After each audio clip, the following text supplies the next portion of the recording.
नमः सिद्धेभ्यः ओम नमः सिद्धेभ्यः ओम नमः सिद्धेभ्यः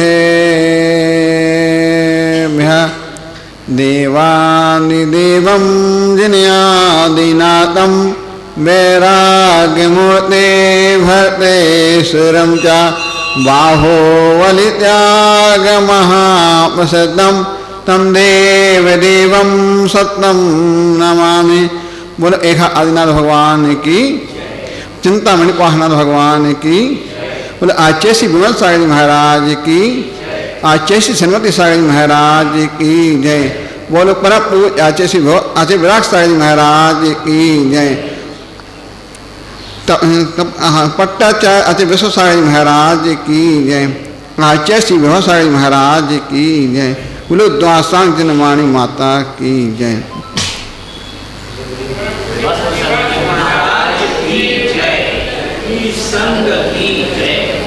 हे भव बंधु, आज अपन लोग उस बात की चर्चा करने जा रहे हैं जहाँ कैसे अपन को इस संसार से पार होकर के एक दिन परमात्मा बनना है।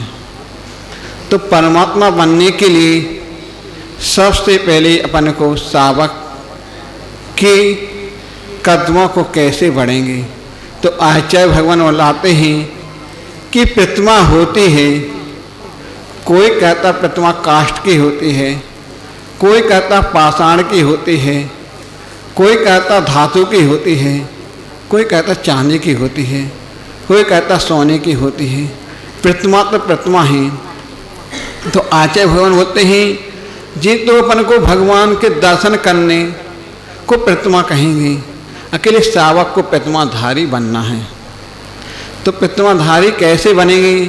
तो आचार्य भगवान बताते हैं कि पहले सावक की 11 प्रतिमा होती हैं। तो आचार्य से बतलाते हैं कि 10 प्रतिमा किसे कहते हैं। तो आचार्य भगवान ने बतलाया था कि 10 प्रतिमा को जो पहले प्रतिमा धारण करता है तो व्रत किससे धारण किए जाते हैं। तो आचार्य से बतलाते थे कि सबसे पहले मुख्य प्रधान अपन को कोई मिले ना मिले, सबसे पहले आचार्य भगवान के चरणों में कोई भी व्रत लो तो गुरु की साक्षी में पूर्वक लेना चाहिए। है गुरु नहीं हो तो मुनिराज के साक्षी पूर्वक, क्योंकि आचार्य बतलाते थे यदि कोई अत्याचार लग जाते हैं तो उसको अपन कैसे प्रयास से लेकर के शुद्ध हो सकें। और कोई कहते हैं मैं भगवान के सामने ले सकते हैं, भगवान के सामने ले तो लेते हैं व्रत, अकेले कोई दोष लग जाते हैं वो तो भगवान हैं। अपन तो चेतन कृति के पास जाओगे तो दोषों का निवारण अपना जल्दी हो जाएगा। तो आचार्य भगवान ने बोला था कि सावक को यदि कदम रखना है मोक्ष मार्ग के तो गुरु के साक्षी पूर्वक ही व्रत लेना चाहिए। तो आचार्य भगवान बतलाते हैं कि 10 प्रतिमा का स्वरूप क्या है। तो आचार्य से बतलाते थे कि सबसे पहले अपन को अष्टमूल धारण करना चाहिए। तो अष्टमूल आचार्य भगवान ने बतलाए हैं, एक भी बतलाए हैं 5 चौदम्बर 3 मकान। तो 5 चौदम्बर कौन कौन से हैं। वड़, पीपल, उमर, कठुमर, अंजीर। तो फिर आचार्य भगवान ने बताए, मैं दूसरे आचार्य भगवान ने फिर बतलाए कि सावक के 8 दूसरे प्रकार से बतलाए हैं 3 मकार 5 अणुव्रत। तो 3 मकार अपन जाते हैं मध, मांस, मधु, और 5 अणुव्रत अहिंसा, सत्ता, आचार्य ब्रह्मचर्य आप गए, ऐसे 5। फिर आचार्य भगवान फिर बतलाए कि 5 फिर 3 अष्टमूल में कौन कौन सी। तो बताए ही मध्य मास मधु त्याग 3 जो हो गए। 5 चौदम्बर और फिर बतलाए रात्रि भोजन का त्याग। फिर रात्रि भोजन के बाद देव दर्शन करना और जीवों पर दया करना और पानी छान कर पीना। ऐसे आचार्य भगवान ने 3 प्रकार के आपको और अष्टमूल बताए हैं। फिर आचार्य भगवान दर्शन प्रतिमा कैसे नियम सम्य दर्शन के साथ अत्याचार है, इस सम्य दर्शन के साथ अत्याचार है, अपन को प्रतिमा में अत्याचार नहीं लगाना चाहिए। और आचार्य भगवान बताते हैं ये दर्शन प्रतिमा में अपन को इतनी छूट जारी हो जाती है कि आपको औषधि वगैरह ले सकते हो और पानी छान के आपको उपयोग करना पड़ेगा और रात्रि भोजन का त्याग हो जाता है, अपना हो जाएगा, सावक को आज्ञापन दे सकते हो। फिर आचार्य में बताते हैं कि अतिचार प्रतिमा में नहीं लगे तो बहुत अच्छा है, नित्याचार पालन करें और निर्मल भाव धारण करके अपन को प्रतिमा धारण करना चाहिए। फिर दूसरी प्रतिमा बतलाते हैं व्रत प्रतिमा। तो आचार्य होना होते हैं व्रत प्रतिमा में 12 व्रत हो जाते हैं। तो 12 व्रत अपने 5 कर्ण व्रत, 7 शिक्षा व्रत, 3 गुण, ऐसे 12 व्रत हो जाते हैं।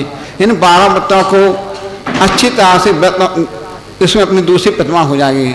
फिर तीसरी प्रतिमा हो जाएगी सामयिक प्रतिमा। इसमें अपन को प्रतिदिन दूसरी प्रतिमा ली है तो 2 टाइम की सामयिक अपन को जरूरी हो जाती है। इसमें आचार्य बताते थे दूसरी प्रतिमा पर कम से कम दिन की, सुबह की और रात्रि और शाम के टाइम की प्रतिमा जरूर करो। फिर आचार्य बताते थे कि तीसरी प्रतिमा अपनी है सामयिक प्रतिमा, तो इसमें अपन को 3 टाइम की सामयिक जरूरी है। भली अपन लेट हो जाए अकेले सामयिक नहीं छोड़ें, ना को गए थे नहीं। अब तो अत्याचार तो लगेंगे कि अपन का टाइम है कि 11:30 से 12 से 12 बजे से नहीं बैठ पाते, तो अपन को कोई लगता है चौके के हैं, चौके वालों को मालूम है कि 12 के 1 बज जाते। तो आचार्य भगवान बताते अत्याचार लगेंगे, अत्याचार मत, उसको फिर अपन चाहे तो 1 से 2 बजे तक कर लो, अकेले ऐसे नहीं सामयिक करो नहीं। तो आचार्य बुलाते थे हरदम सामयिक में जितनी अपन सामयिक करेंगे उतने अपने पाप धुलेंगे, अपने उतने निर्मल परिणाम होंगे। इसलिए सामयिक को जरूर ध्यान रखना चाहिए। वैसे फिर हो गए पुरुषार्थ। आचार्य भगवान ने पुरुषार्थ, तो पुरुषार्थ किस प्रकार करना चाहिए, जैसे सप्तमी, अष्टमी, नवमी ये 3 पर्व आ जाते हैं, तो अपन इसमें पुरुषार्थ करना चाहिए। तो जैसे शक्ति हो, आचार्य बुलाते थे शक्ति है तो आपने सप्तमी को 1 आसन किया, अष्टमी को 5, नवमी को होगा। इतनी शक्ति नहीं हो तो आचार्य बुलाते 6 रस का त्याग करना चाहिए। 6 रस का त्याग नहीं कर सकते तो कोई 1 रस का त्याग करके कर सकते हो, और 1 रस का त्याग तो कर ही सकते हो, अपन कोई भी त्याग कर सकते हो। तेल का है, दही का, दूध का, दही का, नमक का, इनका कर सकते हो। और फिर इसमें यदि नहीं कर पाते हो तो ठीक इतने आचार्य से बोलते थे अपन को, क्योंकि प्रतिमा लेते हो आचार्य कदम जब बढ़ाओ, अपनी शक्ति पहले अपने व्रतों का अभ्यास करते रहना चाहिए कि हमारी शक्ति है। तो पुरुषत्व की भी सोचो, क्यों पहले अभ्यास बना लेते हैं। जिसमें हमको आचार्य से दीक्षा दे रहे थे तो आचार्य से बोला, हमने बोला आचार्य से मुनि दीक्षा, तो आचार्य बोले अपन छोटे पैर चढ़ते जाओ, क्योंकि छुल्लक ना लेके आजकल अलग ले लूँ। हम फिर हमने सोचा आचार्य जो आपको दीक्षा देना वो देने तैयार हूँ, तो आचार्य बोले अलग दीक्षा। तो अलग दीक्षा में आजकल छोटा लघु मुनि तो हो गया, वो सब आपको अलग में आपको कीर्तन से जरूरी है और पैदल चलना जरूरी है, हाथ में आहार करना जरूरी है। तो इसको अपन को आगे मुनि बनने में कोई तकलीफ नहीं है। माँ मुनि का केवल ये रहेगा लंगोटी रहेगी केवल अपने बात और खड़े होकर आहार, क्योंकि कीर्तन करना ही है, पैदल चलना ही है, तो अपन को तकलीफ नहीं होती। इसलिए अपन को प्रतिमा ले रहे प्रतिमा को अभ्यास कर लो, क्योंकि अत्याचार ना लगे। फिर अपन को आ गई, फिर इसके बाद आचार्य भगवान ने बताया था सचित प्रतिमा, जिस वस्तु में जीव हो उस सचित कहते हैं।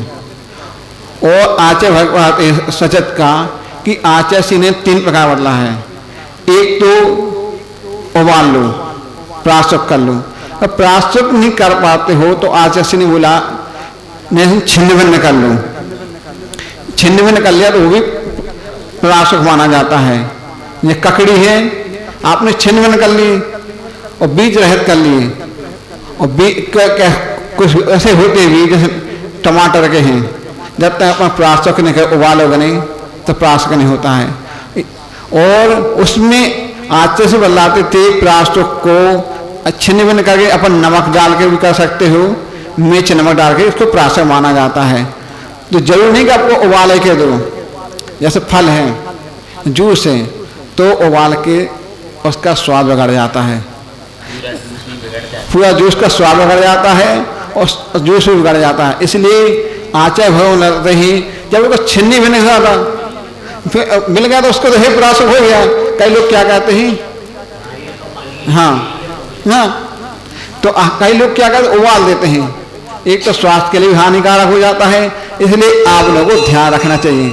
ऐसे फलों को आप लोग चौके में कल महाराज फल नहीं ले रहे, फल लेने का कारण यही हो जाता है आप लोग गर्म कर दिए तो एक तो स्वाद भी चेंज हो गया, टेस्ट भी स्वाद हो गया, वो अपने स्वास्थ्य के लिए हानिकारक है। इसलिए आचार्य भगवान ने, हम लोग गजपंथा थे तो वहाँ चर्चा उठी कि आचार्य भगवान आप लोग ऐसे फल ले लेते हो, और धबला वासना चल रही थी, ब्रह्मचारी बोलने लगे क्या चीज ऐसे लेते हो, जब आचार मूलाचार में हम लोगों ने पढ़ा है, मूलाचार में स्पष्ट आया है कि छिन्न भिन्न कर लिया तो उसको प्राशुक मानते ही ये प्रथा छोड़ दो कि उबालना है, क्योंकि इसके उबालने से अपने स्वास्थ्य के लिए भी हानिकारक होती है।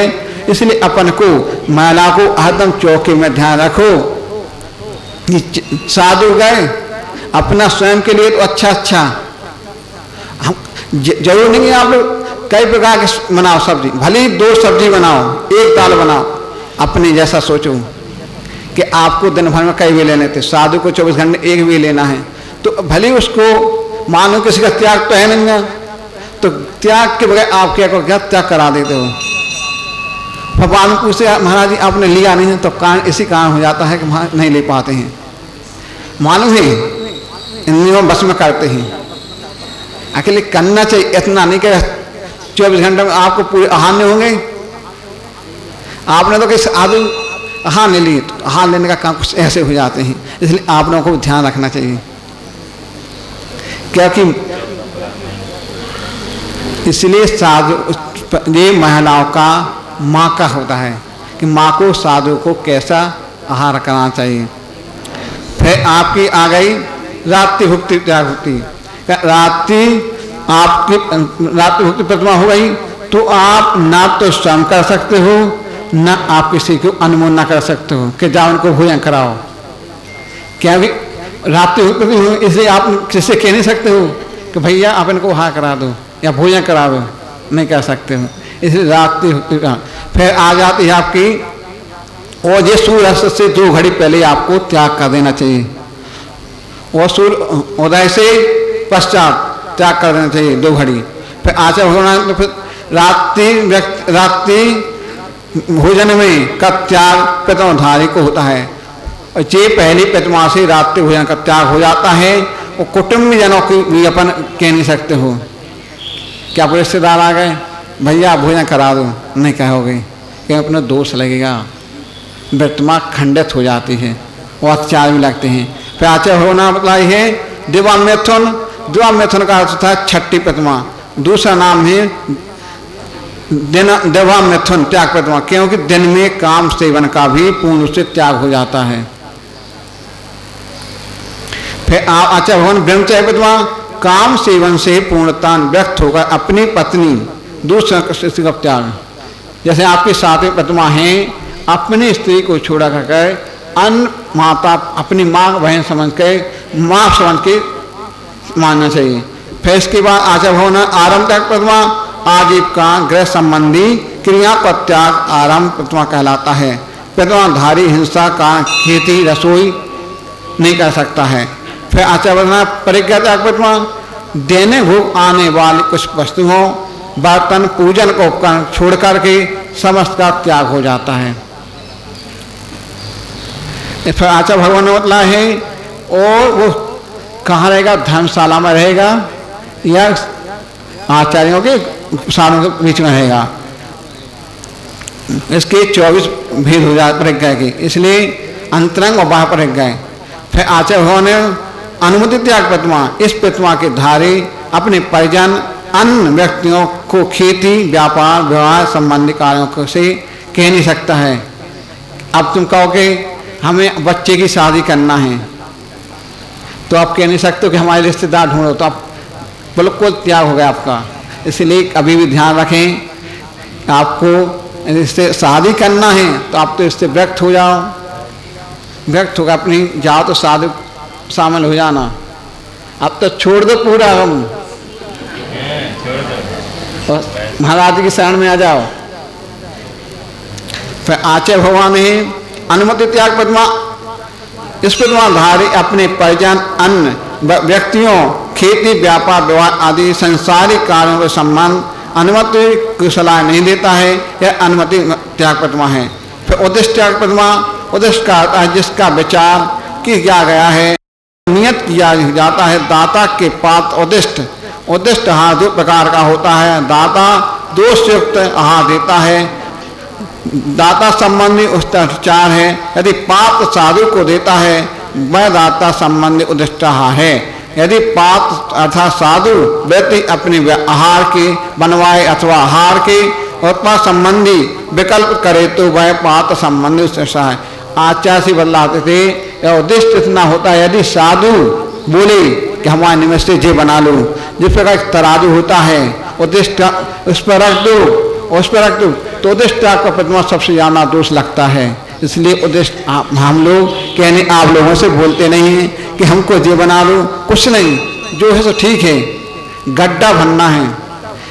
आचार्य से बदलाते थे ना, हम लोग जे देखते हैं कौन गरीब है कौन धनवान है, कुछ नहीं देखते हैं। जिस पर गाय गोचरी कहती है अपनी नीची करी बस लेते हैं। इसलिए आचार्य भगवान बतलाते थे मुनिराज को अपनी 3 जगह दृष्टि रखना चाहिए।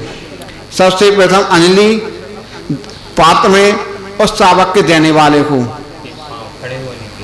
खड़े, जो पूरी जगह नहीं देखेगा साधु, माँ जगह खड़ा हुआ वो अपने पात्र के स्थान पे ना, वो साधु देखा तो क्या देखेगा वो, माँ 3 जगह उसको दृष्टि रखना चाहिए। इसलिए साधु की 3 जगह दृष्टि रखेगा था, उसकी नियत इच्छा पालन होगा और हार वही दोष नहीं लगेगा। बोले परम पूज्य आचार्य श्री ब्राह्मण सरज महाराज जी की जय। नमो अरिहंताणं नमो सिद्धाणं नमो आयरियाणं नमो वज्रायाणं नमो लोये सवसाहुरं। मेरे पवित्र मन में गुरुदेव आओ, मैं शास्त्र वाचन करूं प्रतिभा जगाओ।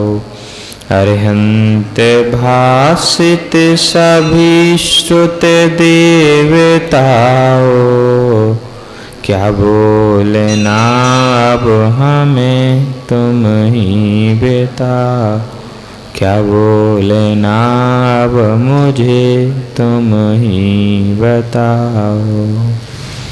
वंदितु सर्वसिद्धे दोमचल मनोव्यं गयं पंते, बोछामि समय पाहुर मिर्मो सुई केवली भड़यम्। अहो अकिंचन में हूँ मेरा, इस जग में क्या है, मेरे गुण तो मेरे भीतर बाहर में क्या है। यह रहस्य परमात्म कला का पूर्ण उजागर हो। मेरा अंतिम मरण समाधि तेरी छत्र छाया भगवन मेरे सिर पर हो। मेरा अंतिम मरण समाधि तेरे दर पर। अनंत अनंत सिद्ध पंच परमेष्टि भगवान की कल्याण कल्पद्रुम कल्पद्रुम चिंतामणि मूलनायक पार्श्वनाथ भगवान की शासननायक भगवान महावीर स्वामी की श्री सिद्धांत शास्त्र की परम पूजनीय आचार्य भगवंत श्री कुंद कुंद देव की परम पूज्य समाधि सम्राट आचार्य भगवंत श्री विराग सागर जी महाराज की चर्या शिरोमणि आचार्य विशुद्ध सागर जी महाराज की संयम प्राण प्रदाता आचार्य भगवंत श्री विभव सागर जी महाराज की अहिंसा मई विश्व धर्म की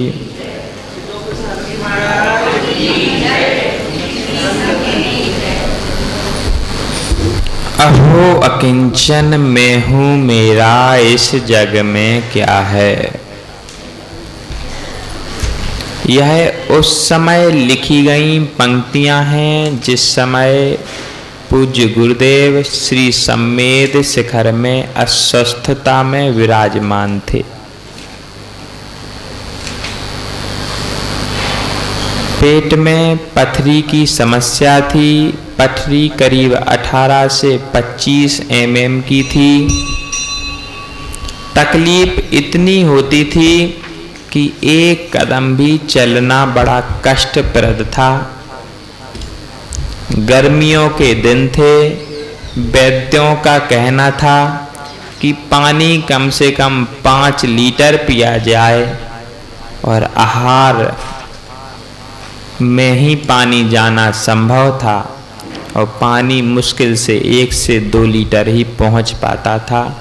वह पानी भी गर्मी के कारण सूख जाता था तो पथरी निकलना असंभव सा दिखने लगा। तकलीफ बढ़ती जा रही थी। उस समय कौन किसी का हो सकता है, कौन हमारा साथी है, कौन साथी नहीं है। हम अपनी पीड़ा को परमात्मा के चिंतन में किस प्रकार से लगाएं, हम अपने ज्ञान को ध्यान में कैसे टिकाएं। यद्यपि पीड़ा में परमात्मा याद नहीं आते,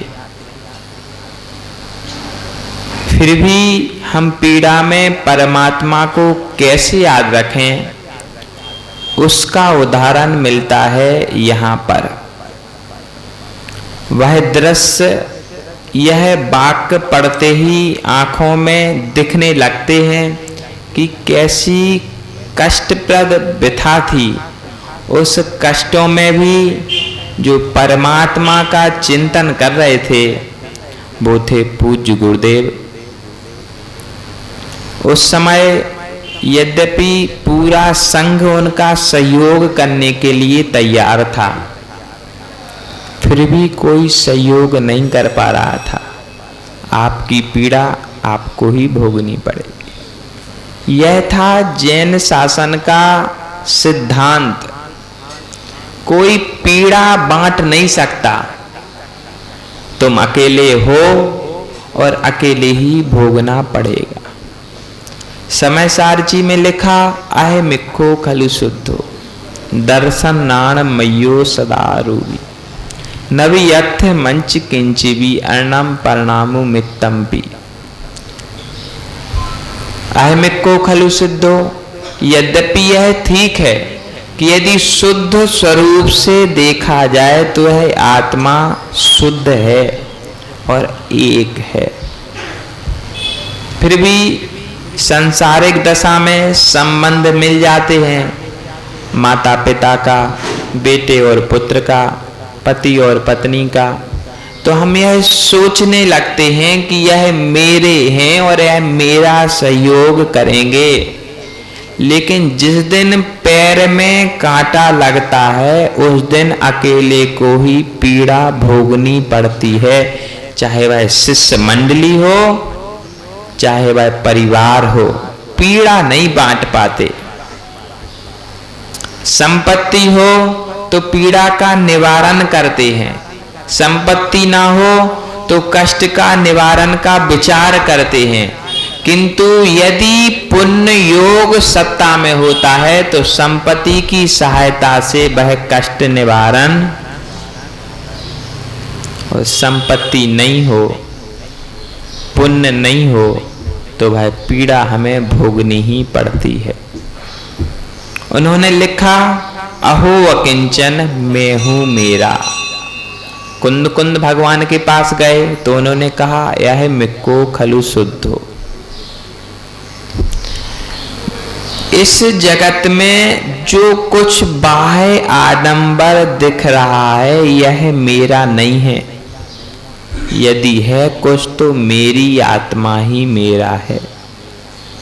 यद्यपि परिग्रह देखने में और सजाने में बहुत सुंदर लगता है, यदि घर में 1,00,000 का झूमर टांग दिया जाए और लोग आकर के पूछें कि यह झूमर बड़ा सुंदर है तो कहने में गर्व लगता है कि 1,00,000 रुपए का आया, कहते ना। वह कह कर के हम थोड़ा सा अभिमान महसूस कर लेते हैं और स्वयं की पसंद पर स्वयं को शाबाशी देते हैं। देखो हमारी पसंद कितनी अच्छी है, सबको पसंद आ रही। देखो हमारी चॉइस कितनी अच्छी है, सबको अच्छी लग रही। लेकिन यदि कष्ट की बेला आ जाए तो वह झूमर काम आता है क्या? जैसे वह झूमर निर्जीव हो करके हमारा सहयोग नहीं कर पाता, वैसे ही सजीव हो करके हमारे नाते रिश्तेदार परिवार हमारा सहयोग, कितना भी बड़ा परिवार हो, भरा परिवार हो, सब शिक्षित हो, सब धर्मज्ञ हो, लेकिन वह पीड़ा का बंटवारा नहीं कर पाते, इस संसार की यह सबसे बड़ी विडंबना है। यदि पीड़ा का बंटवारा करने में कोई समर्थ होता तो हम उसे अपने सदैव करीब रखते। महात्मा बुद्ध, एक उदाहरण उनके जीवन में आता है। वो सबसे ज्यादा प्रिय अपने शिष्य आनंद को मानते थे। आनंद था भी प्रिय होने लायक, सेवा शुश्रूषा आज्ञा में तत्पर रहता था। उस समय जब बुद्ध अंतिम यात्रा में निकलने को तैयार थे, उस समय बुद्ध को प्यास सता रही थी। तो उन्होंने आनंद से कहा कि मुझे पानी पीना है। जंगल में कहाँ था पानी? तो आनंद ने कहा, ठहरो, मैं गांव से जाकर के पानी ला करके आपको पिलाता हूँ, या यहाँ कोई सरोवर होगा तो वहां से पानी ला देता हूँ। तब बुद्ध कहते हैं कि मेरे पास इतना समय नहीं है कि तुम कहीं और से लाकर पानी पिला दो। यदि तुम्हारे पास अभी पानी हो तो अभी पानी पिला दो। आनंद कहता है, मेरे पास अभी पानी नहीं है, मैं नहीं पिला सकता। तब बुद्ध कहते हैं कि जो जीव अकेला होता है उसे अकेले ही अपने कष्टों को भोगना पड़ता है। किसी भी दर्शन में कोई भी महात्मा हो गए हों, लेकिन उनको अंतिम शरण में जैन शासन की शरण लेनी ही पड़ती है, कि जो जैन आचार्यों ने कहा है कि जन्मे मरे अकेला चेतन सुख दुख का भोगी, कोई किसी का क्या एक दिन यह देह जुदी। भाषाणु बेखा में आचार्य कार्तिकेय स्वामी लिखते हैं, जो जीव यहाँ अकेला आया था, उस जीव को अकेला ही जाना पड़ेगा। कोई सोचे कि हमारे इतने सारे साथी मिल गए, भाई हमारा साथ दे देंगे, तो कोई साथ देने वाला चाहकर भी कोई साथ नहीं दे पाता। पत्नी चाहती है कि हम पति के साथ रहें और पति के साथ मरें, लेकिन जब पति की मृत्यु आती है तब पत्नी अपना सुहाग तो छोड़ देती है, लेकिन प्राण छोड़ने में समर्थ नहीं होती। जो जीवन भर कहती थी कि मैं आपके लिए जीती हूं और आपके साथ मरने को भी तैयार हूं, वह अंतिम समय साथ छोड़ देती है और यही कहती है कि जिनकी आ गई थी वो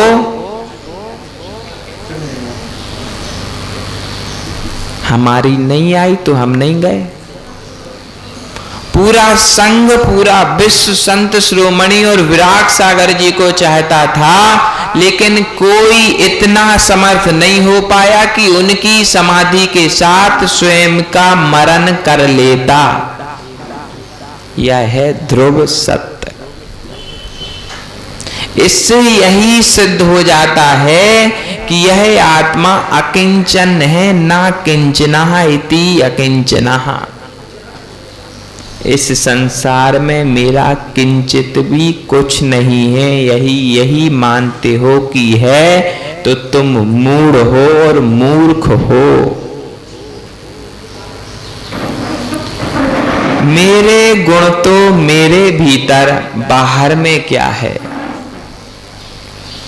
क्षमा सागर जी ने एक बहुत प्यारी कविता लिखी, वह स्मृति पटल पर है, बड़ी सावधानी से सुनना, बहुत कठिन लिखी है। यदि आपको समझ में आ जाएगी तो आज से पूरी समाज को विद्युत समाज की उपाधि प्रदान कर दी जाएगी। उन्होंने लिखा, एक नदी मुझसे मिलने आई, मैंने देखा नहीं, लोगों ने मुझे सूचना दी कि गुरुदेव आपसे मिलने एक नदी आ रही है और वह बहुत तेजी से रफ्तार से चली आ रही है। वह भागती भागती ना धूप देखती है, ना छांव देखती है, ना गर्मी देखती है, ना बरसात देखती है। वह तो सिर्फ दौड़ते दौड़ते आपके चरणों के पास आना चाहती है और आ रही है। ना उसने अपने तटों की मर्यादा को देखा, ना उसने स्वयं के स्वरूप को देखा। उसने अपने तटों की मर्यादा को तोड़ करके स्वयं के शांत स्वरूप को विकराल करके वह दौड़ती हुई आप तक आ रही है।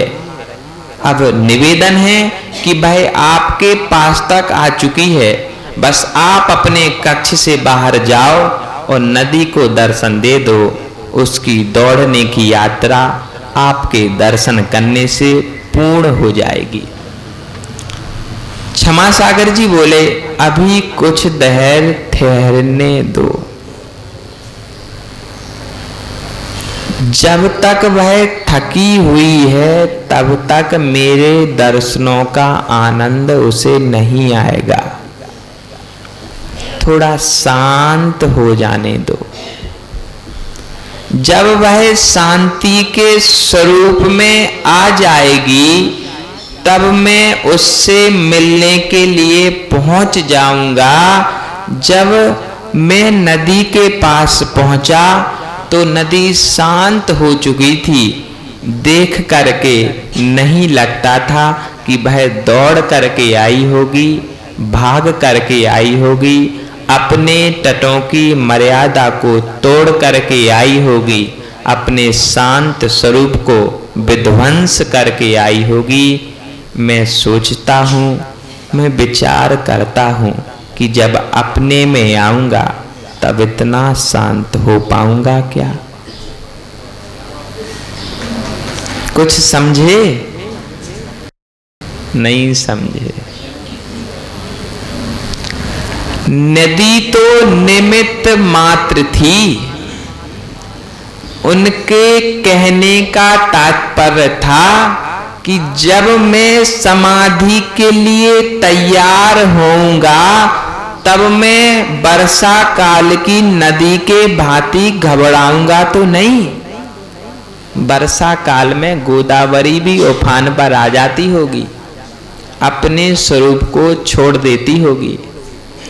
उस समय कोई नदी के पास जाना नहीं चाहता। यदि हम क्रोधी बन जाएं और अपने स्वरूप को विकराल बना लें तो कोई हमारे पास आना नहीं चाहेगा। यदि इन्हीं प्रवचनों में गालियों की श्रृंखला चालू हो जाए तो ये सभासद यहाँ नहीं बैठेंगे। और जब वह नदी आराम से चलते चलते शीतकाल और शीतकाल से जब ग्रीष्म काल की ओर पहुंचती है तो उस नदी का स्वरूप बिल्कुल शांत हो जाता है। नदी संज्ञा शांति को प्राप्त है। जो उफान पे होती है उसे कोई नदी नहीं कहता, जो शांत होती है उसी को नदी कहते हैं। जो साधु शांत होता है उसी को साधु कहा जाता है। जो उग्र होता है उसे साधु संज्ञा प्राप्त, बोलो ना, नहीं होती। जब मैं अपने स्वरूप में प्रवेश करने के लिए तैयार होऊंगा तब इतना शांत हो पाऊंगा। नदी से कहा कि स्वयं से कहा, बोलो ना, स्वयं से कहा। मतलब यह समाज विद्वान है। अब अध्यक्ष जी जब भी लिखो तो कोपरगांव सकल दिगंबर जैन समाज कोपरगांव पोस्टक में लिखना विद्वान समाज। यदि इतने गूढ़ रहस्य को समझने की सामर्थ्य है तो वास्तव में आप लोग जब अपने भीतर की यात्रा प्रारंभ करोगे तब शांत हो जाओगे, ऐसी हम आशा कर सकते हैं। यह है मेरे भीतर के गुण। यदि शांत हो जाएंगे, शांति से कार्य करेंगे तो मेरे गुण मेरे भीतर प्रकट हो जाएंगे। प्रश्न किया कि मनापर्य ज्ञान, अवधि ज्ञान और केवल ज्ञान कहां से प्रकट होते? शास्त्रों के स्वाध्याय से प्रकट होते क्या? बोलो ना, पंडित जी बतलाएंगे। शास्त्रों के स्वाध्याय से प्रकट होते, फिर क्यों करते स्वाध्याय? दो प्रश्न हैं। केवल ज्ञान शास्त्रों के स्वाध्याय से प्रकट होता क्या? बोलो, नहीं होता। तो शास्त्र स्वाध्याय क्यों करते? जब सबसे बड़ा ज्ञान केवल ज्ञान है, सबसे ज्यादा उपयोगी और महत्वपूर्ण ज्ञान केवल ज्ञान है, और वह शास्त्र स्वाध्याय से प्रकट नहीं होता तो शास्त्र स्वाध्याय क्यों करते? बोलो ना। अरे जिस भोजन से पेट नहीं भरता उस भोजन को क्यों करते? भोजन से पेट भरे तो भोजन करना ठीक दिखता है। कम से कम 1 घंटे के लिए क्षुधा में शांति हो, कम से कम 6 घंटे तो निकल जाएं। अरे 1 घंटा भी निकल जाए, भोजन करने के बाद तृप्ति हो जाती है, होती नहीं होती? बोलो। तो भोजन करते हो, क्यों करते हो? तृप्ति के लिए। शास्त्र क्यों पढ़ते? बोलो ना, ज्ञान के लिए। जब केवल ज्ञान, आपने ही कहा था, हमने नहीं कहा, जब केवल ज्ञान शास्त्र स्वाध्याय से नहीं होता तो केवल ज्ञान जब होना नहीं है, जब भोजन से पेट भरना नहीं है तो भोजन क्यों और शास्त्र स्वाध्याय क्यों?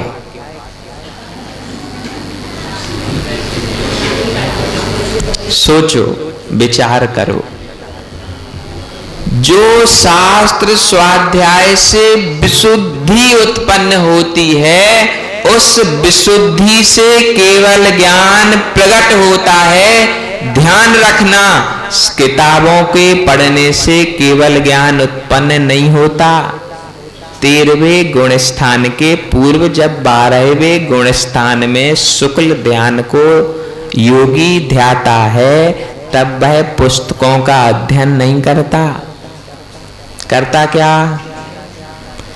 जब 12वें गुण स्थान में दूसरे नंबर का शुक्ल ध्यान पूर्ण हो जाता है, तब 13वें गुण स्थान में बिना शुक्ल ध्यान के, याद रखना, तब तो ध्यान भी नहीं करते और आप लोग ज्ञान में लगे रहते।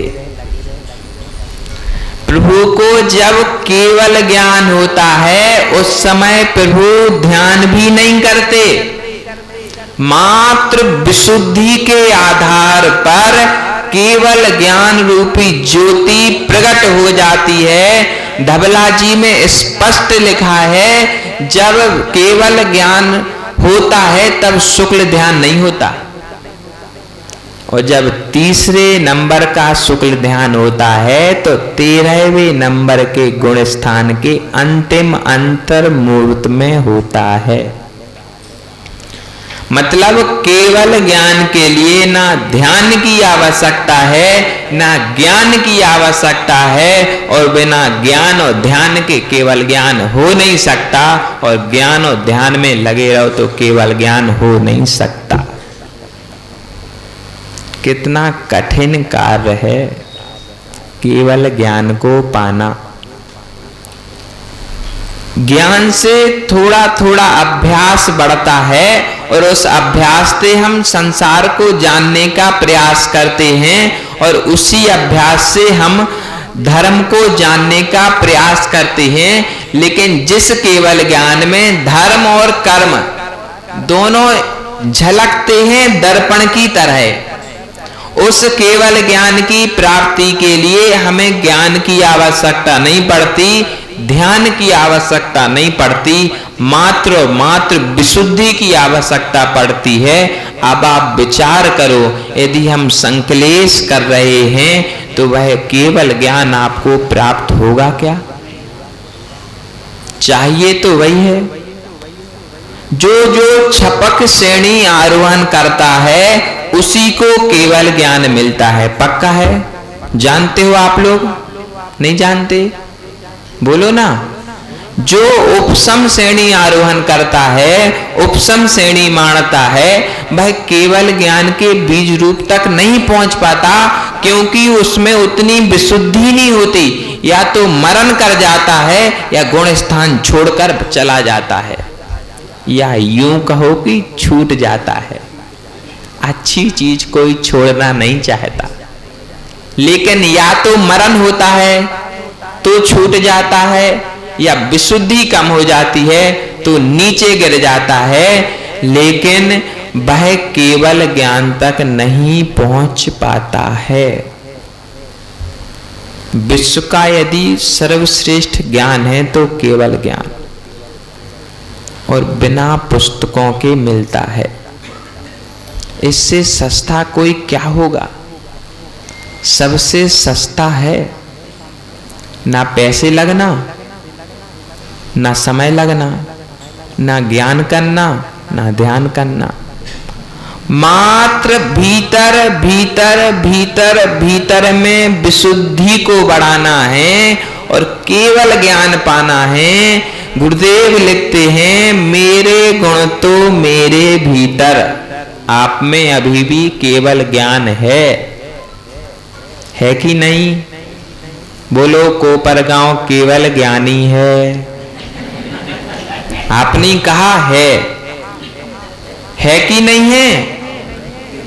सत्ता तो विद्वान है, लेकिन प्रकट करने की सामर्थ्य, यदि प्रकट करने की सामर्थ्य होती तो प्रवचन सुनने नहीं आते, कहीं बीहड़ वन में ध्यान लगा रहे होते और शुक्ल ध्यान को ध्या करके केवल ज्ञान पा लेते। मेरे गुण तो मेरे भीतर, बाहर में क्या है। हम ढूंढते हैं, खोजते हैं कि बाहर में कुछ तो मिल जाए। सीढ़ी में शादी होती तो सब चले जाते, रिश्तेदारी में कोई बुलाता तो चले जाते। क्यों? क्योंकि मिलेंगे तो संपर्क बढ़ेगा, संपर्क बढ़ेगा तो पहचान बढ़ेगी, पहचान बढ़ेगी तो हमारी प्रसिद्धि होगी, हमारा नाम होगा, और नाम होगा तो बच्चों की शादी में देर। यह रहस्य है, सत्य है। यदि कोई नहीं जाए ना दूसरे के घर में शादी में, तो उसकी पहचान नहीं होती, और पहचान नहीं हो तो उसके बच्चे की शादी भी जल्दी नहीं होती। बच्चे की शादी करने के लिए हम रिश्तेदारी में जाते हैं, शादी में जाते हैं, विवाह में जाते हैं, मरण में जाते हैं, जन्म में जाते हैं, उत्सव में जाते हैं। तो सोचो ना हम कितने बड़े विद्वान हैं कि पुत्र और पुत्री के विवाह के लिए हम सारी जगह जाते हैं अपने समय को छोड़ करके। यदि मंदिर के लिए कहा जाए तो कहते हैं दुकान चलती है, लेकिन यदि शादी में जाना हो तो दुकान बंद करने में देर। दुकान बढ़ा दी जाती और शादी में पहुंच जाते। क्यों पहुंच जाते? क्योंकि इस शादी के माध्यम से हमारे बच्चों की भी शादी हो जाएगी।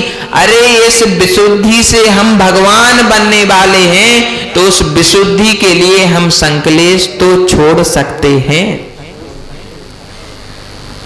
रहस्य तो इतना सा है, जिस विशुद्धि की आधारशिला पर हमें मोक्ष मिलना है, उस मोक्ष को पाने के लिए सिर्फ और सिर्फ विशुद्धि की आवश्यकता है। और वह विशुद्धि हमें मात्र हमारे शुभ परिणामों से मिलने वाली है।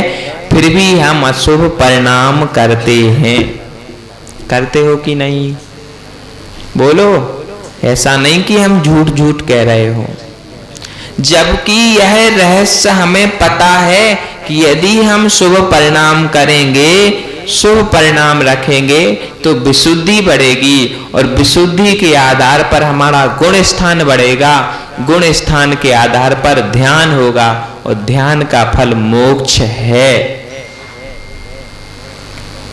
फिर भी हम भटक जाते। यह संसार की ऐसी दशा है पंडित जी साहब कि वह भटका देती है, वह हमें अटका देती है। वह जानते हैं कि हमारे पास विद्वत्ता है, शास्त्र ज्ञान है, फिर भी वह स्वीकार नहीं करते। पंडित जी कहो तो नकारने लगते हैं कि पंडित जी मत बोलो। अरे उसी से कहा जाएगा जिसके पास योग्यता होगी।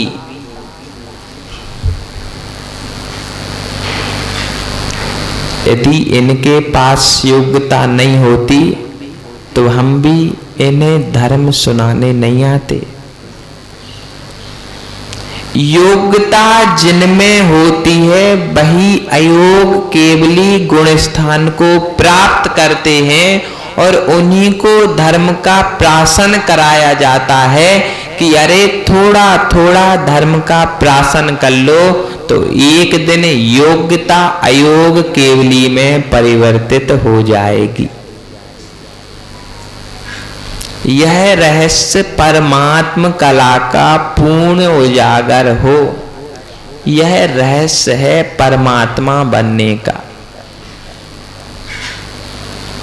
अन्य संप्रदायों में गुरु अपनी संपूर्ण शिक्षा शिष्य को नहीं देते।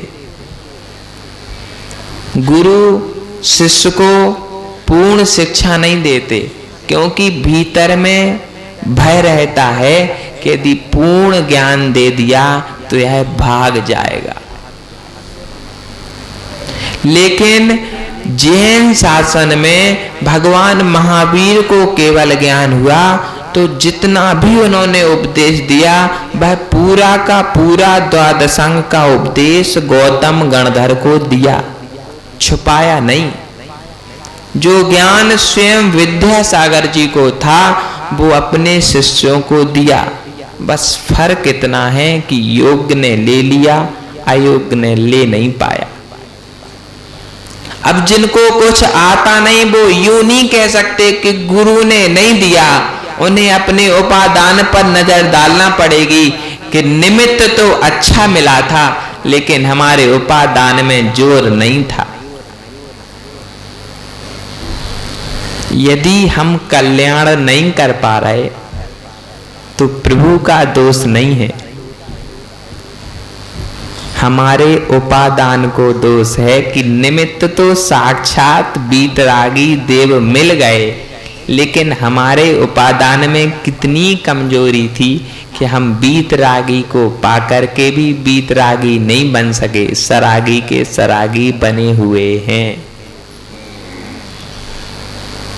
यदि निमित्त में कार्य करने की क्षमता नहीं है तो उपादान क्या करेगा? बैठे रहो भगवान मंदिरों में, हम आएंगे, दर्शन करेंगे, पूजन करेंगे और जैसे आएंगे वैसे ही घर। हमारे ऊपर कोई प्रभाव नहीं पड़ पाएगा क्योंकि चाहते नहीं प्रभाव पड़ाना। देख लो महाराज साहब को, ज्यादा नहीं घूमे, बाल ब्रह्मचारी हैं, ज्यादा नहीं भटकना पड़ा। एक बार वीतरागी गुरु मिले और स्वयं वीतरागी हो गए। हमारे उपादान में कितनी कमजोरी होगी कि हम सैकड़ों गुरुओं के दर्शन कर चुके, हजारों बार हार दे चुके, पूजा कर चुके, भक्ति कर चुके, लेकिन जहां के तहां आप लोगों जितना अच्छा व्यक्ति तो दूसरा कोई हो ही नहीं सकता। दूसरों के बहकावे में नहीं आते, दूसरों के भड़काने में नहीं आते। हम जैसे हैं वैसे ही रहेंगे, परमात्मा भी आकर हमें बदल नहीं सकता क्योंकि हम किसी के भड़काने में भटकने वाले क्यों भटके? क्या आवश्यकता है? जो भटकता है वह भंवर में पड़ता है, हमें भंवर में नहीं पड़ना, इसलिए भटकना ही नहीं। कोई कुछ भी कह के चला जाए, कोई कितना भी समझा दे, हमें नियम लेना ही नहीं। नियम नहीं लोगे तो आगे बढ़ेंगे नहीं, आगे नहीं बढ़ोगे तो कितने भी महाराज आ जाएं, कितनी भी माता जी आ जाएं, वो आएंगी और चली जाएंगी, लेकिन हम तो जैसे के तैसे ही रहेंगे। यदि किसी के आने और जाने से प्रभाव पड़ता होता तो तीर्थंकरों को भी प्रभाव पड़ता। सत्य तो यह है कि कोई आ जाए या चला जाए प्रभाव नहीं पड़ता, इसलिए तीर्थंकर बने ही रहते हैं। लेकिन संसारी दशा में तो प्रभाव पड़ता है। यदि वियोग हो जाए तो आंखों से आंसू और आगवानी हो जाए तो आंखों में हर्ष दिखने लगता है। यदि दुख और सुख किसी के आने और जाने पर हमारे जीवन में गहन करता है तो हमें चाहिए है कि यदि अच्छी बात कहीं से मिल जाए तो उसे ग्रहण कर लिया जाए। अच्छी बात तो इतनी सी ही है कि यह संसार छोड़ दो, मुनि और आरिका बन जाओ तो कल्याण हो ही जाएगा। अष्टपाहुड़ में कुंद भगवान ने लिखा कि इतनी बार मुनि बन गए कि पिछी कमंडल के ढेर लग गए, लेकिन हम कल्याण नहीं कर पाए। तो ऐसी चीज को ग्रहण नहीं करना। स्वयं गौतम गणधर ने प्रतिक्रमण सूत्र में लिखा, उक्कस्यन 2-3 भाव गहनानी जहन सतत भव गहनानी। तो उत्कृष्ट समाधि मरण करोगे तो 2-3 भाव, जघन्य से जघन्य समाधि मरण करोगे तो 7-8 भाव। जैसा चिंतन बनाओगे वैसा काम। यदि यही सोचते रहोगे कि कुंद कुंद भगवान ने लिखा तो क्या मतलब मुनि बनने से, तो मुनि बनते होगे तो नहीं बनोगे, और मुनि बने बिना तो कल्याण, यह ध्रुव सत्य है। जो जो अपना कल्याण चाहते हैं वह पवित्र मुनि धर्म को स्वीकार करें। यदि मुनि नहीं भी बन सकते तो गृहस्थ धर्म को स्वीकार करें, कम से कम श्रावक तो बन जाएं, प्रतिमाधारी तो। यदि श्रावक भी नहीं बन सके तो आपको किस नाम से संबोधन करें, यह प्रश्न चिन्ह हमारे ऊपर खड़ा हो जाता है। श्रावक कहें क्या? बोलो, श्रावक कहें क्या कहें? गृहस्थ कहें तो सदगृहस्थ भी नहीं हो क्या? गृहस्थ की परिभाषा कल समझाएंगे, फिर आपसे पूछेंगे आप गृहस्थ हो कि नहीं, तो आप स्वयं कहोगे कि हम गृहस्थ हैं। लेकिन फिर भी कहते हैं कि अभी तो महाराज हम गृहस्थ हैं और श्रावक हैं, हम थोड़े थोड़े नियम को लें। छोटे छोटे नियम एक दिन बहुत बड़े बन जाते हैं। घुटनों के बल चलते चलते पैरों से दौड़ लगाते हैं। इसी भावना के साथ संयम प्राण पिताता गुरुदेव विभव सागर जी महाराज की। प्रभुदेव तुम्हारे पवित्र मुख से निसृत जो शीतल वाणी, के मल को धोती अता कहती जिन वाणी, जयवंतो माँ जग में जब तक सूरज चांद रहे, नवाते भगवारो माँ अब तक हम विषयांध रहे, ना हम विषयांध करत निर्वाण, धर्म पंथ साधे बिना नरतरे अंश समान, ज्ञान ते सूझे लोकालोक, सोवाणी मस्तक नमो।